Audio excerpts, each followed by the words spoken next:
Hebu muulize bwana senator, kuna uwezekano watafanya kazi na Rigathi Gachagua pamoja na alternative government? Kuna swali hilo.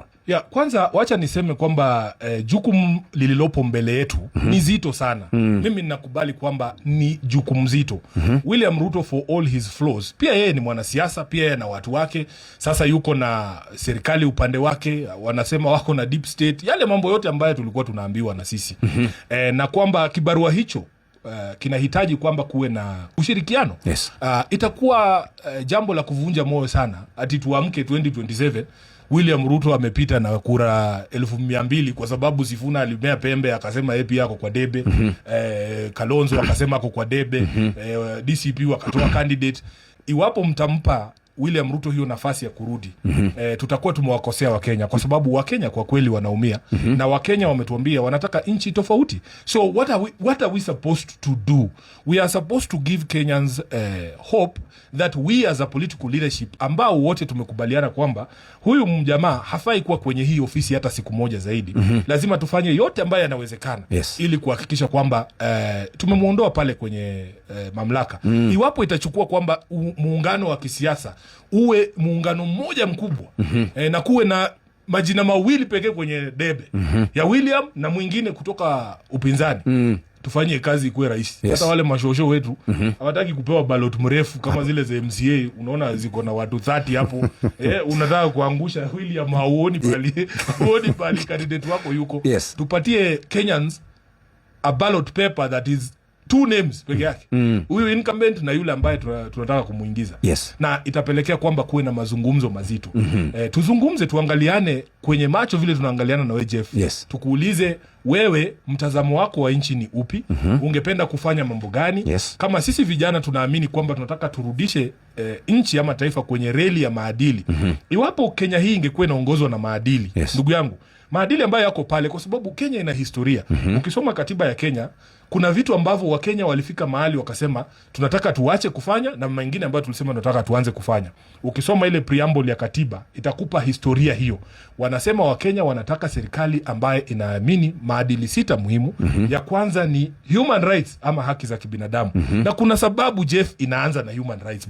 Kwa sababu mambo ambayo yalikuwa yakifanyika katika taifa hili, kila mtu anataka tuache nyuma. Hii mambo ya kuchukua vijana, kufunga watu bila mashtaka, kuua watu, hiyo vitu tulikuwa tunataka tuache nyuma.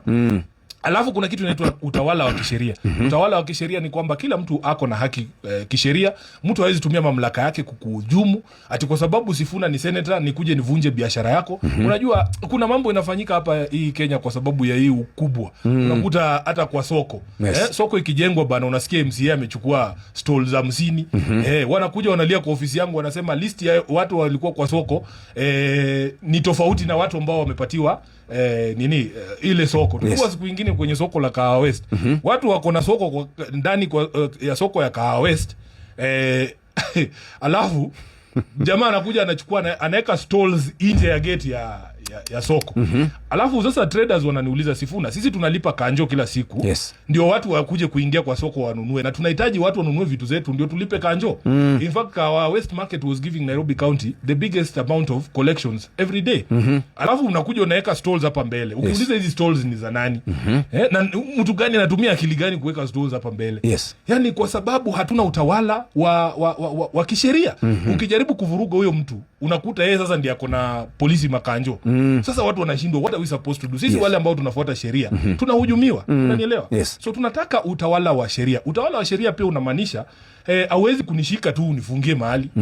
Na tukikuwa na mzozo tunaweza enda kotini tusuluhishe, na wakati mahakama inasema kwa mfano hiki kipande cha ardhi hapa Ruai, hii ni ya Jeff, yeye ndiye ako na title. Unakuta mtu anakuambia, kwa sababu mimi ni senator wa Nairobi, anambia hiyo yako ni title, karatasi uko naye, lakini mimi ndio niko in power. Hiyo ni shamba ya senator. Natuma vijana pale kwenye shamba yako. Wamekuja wengi wakilia bwana. Wamekuja wengi wakilia kule Kasarani. Watu wanachukua mashamba ya watu tu. Unaingiza pale vijana kwa sababu wewe ni kiongozi.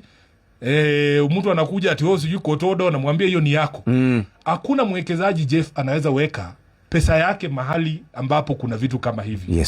Mimi huwa nikizungumza na vijana nasema tunavunjika moyo sana. Kwa sababu in our time, sisi wakati ambapo tumemaliza university bwana, tulikuwa tunaletewa barua za employment ndani ya darasa. Because the economy was doing so well during that time. Yes. Wakati kuna kina Kibaki wako pale, ya kwamba mashirika yalikuwa yanaweza kuhaya watu. Yes. Tulikuwa na list, ilikuwa inaitwa Dean's List pale law school pale University of Nairobi. Ukiwa tu top 20, Yes. uko na barua 3, wewe mwenyewe ndio kwenye kuchagua pale unataka kwenda kufanya kazi. Watu walikuwa wanaendesha magari wakitoka kwenye darasa bro. Yes. Saa hizi vijana wanamaliza, mtu ametoka KU miaka 10, miaka 8 hajapata barua. Na shida ni gani? Rais anachukua barua anapatia wabunge. Barua za TSC. Of course Sifuna apati, wanasema hizo barua ni za watu wa broad based. Upati Awanipi bana. Wewe acha nikuambie hii story. Unajua ni kitu kigumu sana. Ndio kwa maana tukisema tunataka kurudisha taifa kwenye reli ya maadili, ili kuwe kwamba TSC ni shirika ambalo linafaa kuwa na mfumo wa kujua nani ndio ana deserve kupata kazi na nani mwenye ha deserve kwa sababu ya time ambayo umespend outside after kugraduate. Sasa unakuta wamechukua barua wanapea wabunge. So unakuta huyo mbunge akienda nyumbani, yeye ndiye anachagua mtu anapea. Unaweza kukuta mtu amegraduate 2 years anapata. Wewe umekaa miaka 8, miaka 10 hujawahi pata.